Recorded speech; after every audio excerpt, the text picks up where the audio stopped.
Jeden príbeh z svojej obľúbenej knižky Kvak a Člup. Nepoznajú nudu. Je to o dvoch žabách. Jeden sa volá Kvák a druhý Člup. Žijú spolu. Majú sa v prírode.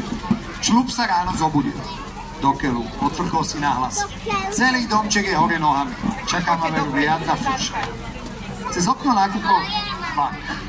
Máš pravdu, Člup, povedal Kvak. Už sa na ten neporiadok nedá pozerať. Člup sa radšej schoval pod peru. Upracem si zajtra, povedal rozhodne. Dnes si chcem spraviť voľno.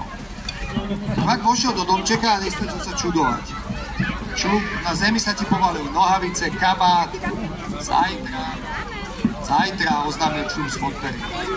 V umývadle máš kopu špinavého riadu, pokračoval Kvak. Až zajtra, odpovedal Člup.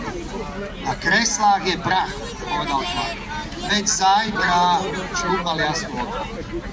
Mal by si umyť okná, aj tvoje kvietky sú suché. Zajtra, zakvakal Člup. Všetko urobím zajtra. Člup sa na posteli posadil. Do keľu zahromžil. Či sa mi len ťažko dýcha? Prečo? Pýtal sa Kvak. Keď si predstavím, čo ma zajtra čaká, nariekal Člup. Keď si predstavím, čo ma zajtra neminie. To máš pravdu, prikyvol Kvak. Zajtra ťa čaká veľmi ťažký deň. Počuj, Kvak, začal uvažovať Člup. Keď si teraz zdvihnem nohavice a kabát, potom ich nebudem musieť odpratať zajtra, že? Veru tak, vysvedčil Kvak. Zajtra už budú pekne odložené. Člup zdvihol nohavice aj kabát a zavesil ich do skrine. Počuj, Kvak, uvažoval Člup ďalej. Ak by som teraz umýl riad, zajtra by som ho umývať nemusel, že? Nemusel, prisvedčil Kvak. Zajtra sa bude riad pekne ligotať. Člup umýl riad, vyutieral ho a odložil na miesto. Kvak, povedal Člup. Keď teraz upriem prach, umiem okná, polujem kvety, nemusím to robiť zajtra, že? Veru nie, povedal Kvak. Zajtra bude tvoj domček ako zo škatulky.